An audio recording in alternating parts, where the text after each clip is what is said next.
A wani tsofon lokaci mai nisa, akwai wata masarauta da ake kira mai albarka mai haske. Masarautar ta shahara da adalci, arziki da tsari domin sarkinta mutum ne mai adalci da tsoron Allah. Ana kiransa Sarki Jamilu mai hikima domin duk hukuncin da ya yanke sai ya zama darasi ga al'umma. Sarki Jamilu yana da fadawa da dama, masu rubuta dokoki, masu ba da shawara, masu tsoron fada da manyan hafsoshi.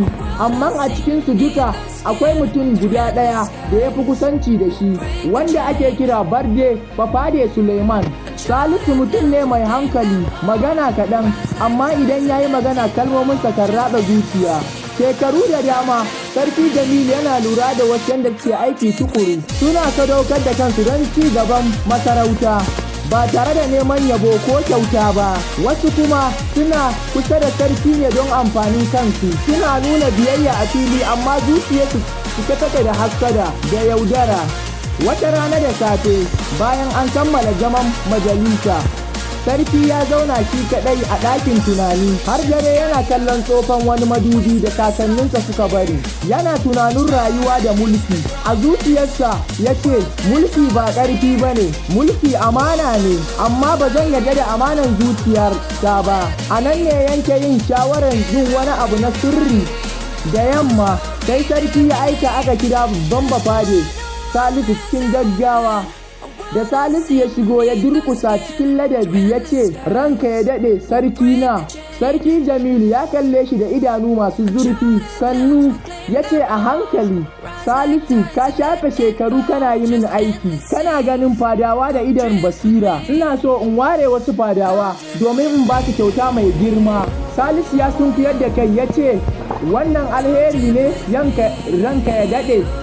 Sai sarki ya matso kusa da shi ya rage murya ya ce, amma ina so ka faɗaɗa min su sosai, ba wai waɗanda suka fi kusanci da ni ba, amma wanda zukatan suke da tsarki.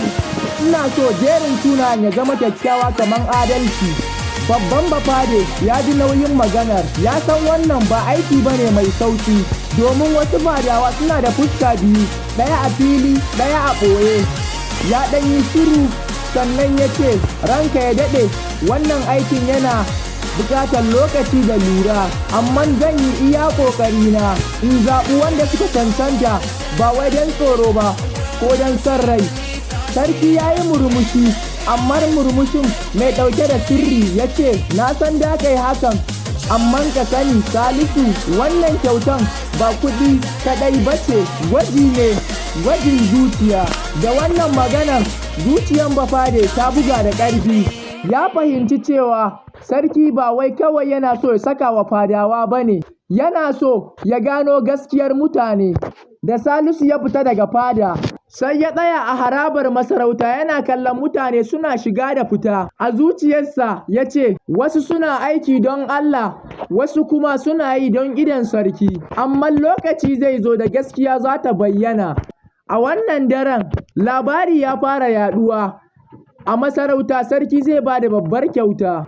Wasu fadawa suka fara kyautatawa fiye da kima, wasu suka fara yin fushi da hassada, yayin da wasu suka ci gaba da aikinsu kamar ba komai ya faru ba.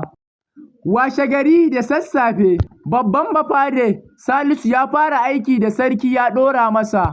Bai kira kowa ya tambaye shi ba, bai sanar da kowa abin da yake yi ba. Ya fara kallo ne da sauraro domin ya san cewa mutum yana bayyana aikinsa fiye da bakinsa. A cikin mako guda, Salisu ya zagaye sassan masarauta daban-daban.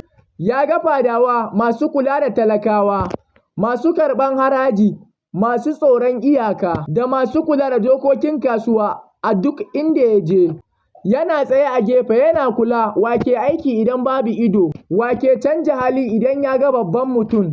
A wani sashin na masarauta, ya tarar da wani bafade mai suna Haruna, wanda mutane suke yaba masa da kusanci da sarki.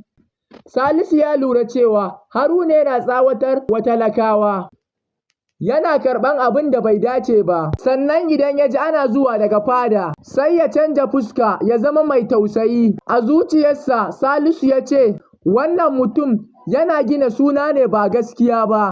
A wani guri kuma ya ga wani ƙaramin bafade mai suna Mubarak, wanda ba a cika saninsa ba. Mubarak yana aiki shiru-shiru, yana taimakon talakawa, yana gyara kurakurai ba tare da neman yabo ba, ko da an yi masa kuskure yana gyarawa cikin haƙuri. Salisu ya kalle shi na ɗan wani lokaci, sannan ya ce a cikin ransa, wannan yana da zuciya mai tsafta. Yayin da labarin kyauta ke ƙara yaɗuwa, fadawa da dama suka fara canja halaye. Wasu sun fara yawon zuwa masallaci a fili, amma a ɓoye suna cutar mutane. Wasu suna yawan kawo kyauta da wanda suke kusanci da babban bafade, suna fatan hakan zai sa a zaɓe su. Suna cewa su ne mafi cancanta. Wasu kuma suna zagin juna a bayan gida. Salisu ya ji waɗannan maganganun, amma bai ce komai ba. Ya san cewa gwadi mai tsauri shine wanda mutum bai san ana yi masa ba. A gefe guda kuma, Sarki Jamilu yana kallon abubuwa daga nesa. Yana karɓar rahotanni, amma bai yanke hukunci ba. Wata rana ana kiran wani tsofo mai gadin fada, ya ce masa, ka lura da fadawa, ka ga yadda kyauta ta canja su. Mai gadin ya sunkuyar da kai ya ce, ranka ya daɗe, gaskiya ta fara fitowa fili. Da dare guda, Salisu ya rubuta sunaye a takarda guda biyu. A takarda ta farko, ya rubuta sunayen waɗanda suka nuna halayen kirki tun kafin labarin kyauta. A takarda ta biyu kuma, sunayen waɗanda suka canja hali saboda kyauta. Ya daɗe yana kallon takardu biyu. Zuciyarsa tana cike da nauyi. Ya san cewa idan aka ba da kyautar, za a samu farin ciki da baƙin ciki, adalci da kuma. Washe gari, sarki ya kira Salisu a asirce, ma'ana a sirrince. Da ya shiga, sarki ya ce, Salisu, ka ga yadda mutane suka canja. Salisu ya amsa da nutsuwa, ranka ya daɗe, kyauta ta tona abin da ke zuciya. Sai sarki ya ce masa wata magana mai nauyi, ka shirya, lokaci ya kusa, amma ba kowa zai fuskanci hukunci ba. Salisu ya fita daga fada da zuciya mai cike da tunani. Ya san cewa rana mai girma tana zuwa, rana ta gaskiya za ta fitar da kanta, rana da wasu za su koyi darasi mai sauri. A wannan daren, wasu fadawa sun yi barci cikin farin ciki, suna ganin sun riga sun ci nasara. Wasu kuma suna cikin damuwa, amma babu wanda ya san cewa kyautar sarki ba yanda suke tunani ba ne. Ranar da aka jira ta zo, masarauta ta wayi gari cikin shiri. An ƙawata babban filin fada. Mutane daga ƙauyuka, daga birane sun taru. Kowa ya zo da zuciya daban, wasu cike da fata, wasu da tsoro, wasu kuma da ɓoyayyen nufi. Fadawa suka tsaya a jere bisa matsayi. Waɗanda suka fi kusanci da sarki suna cike da ƙwarin gwiwa, suna murmushi, suna kallon juna. Waɗanda suka kasance cikin gaskiya suna tsaye cikin nutsuwa, ba tare da surutu ba. Sarki Jamilu ya fito cikin shigar sarauta. Ya zauna a kujerarsa, shiru ya mamaye filin. Ya kalli jama'a, sannan ya ce, yau rana ce ta kyauta, amma kuma rana ce ta darasi. Mutane suka yi shiru sosai. Sai sarki ya umarci babban bafade Salisu, ya ce ya kawo jerin sunayen. Salisu ya fito da takardu biyu. Wannan ya ba mutane mamaki. Wasu fadawa suka fara jin zuciyarsu na bugawa da ƙarfi. Sarki ya ce, wannan takardan ta farko, sunayen waɗanda suka yi aiki da gaskiya tun kafin jin labarin kyauta, waɗanda ba su canja hali ba saboda riba ba. Ya fara karanta sunayen. Mubarak na cikinsu. Mutane suka yi mamaki, domin wasu daga cikin sunayen ba a sa nasu ba. Sarki ya ba waɗannan mutanen kyauta, matsayi, amana da girmamawa, ba wai dukiya kaɗai ba, har da yadda da su. Sai sarki ya ɗaga takarda ta biyu ya ce, waɗannan kuma sunayen wanda kyauta ta sa suka canja, waɗanda suka nuna alheri don a gansu, ba don gaskiya ba.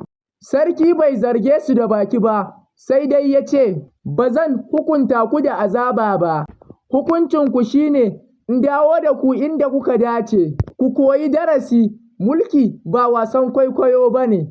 An cire wasu daga mukamansu, aka mayar da su aiki na ƙasa. Sarki ya kalli jama'a a gaba ya ce, na yi wannan gwadin ne domin ku fahimta, gaskiya ba ta buƙatar tallata kanta, zuciya ce ke ba mutum darasi ba kusanci ba. Babban bafade Salisu ya kalli fadawa ya ce a ransa, yau masarauta ta koyi darasi. Jama'a suka tashi da tunani mai zurfi, wasu sun yi farin ciki, wasu sun yi nadama, amma kowa ya koyi abu guda, gaskiya tana ɗaukaka mutum. Ko da aka yi shiru, duk wanda yake yin alƙawari don a ba shi kyauta, idan kyautar ta tafi, alƙawari ma zai tafi. Amma wanda yake gaskiya don Allah, darajarsa ba za ta gujewa ba. Kar ku manta, ku yi wa Annabi salati.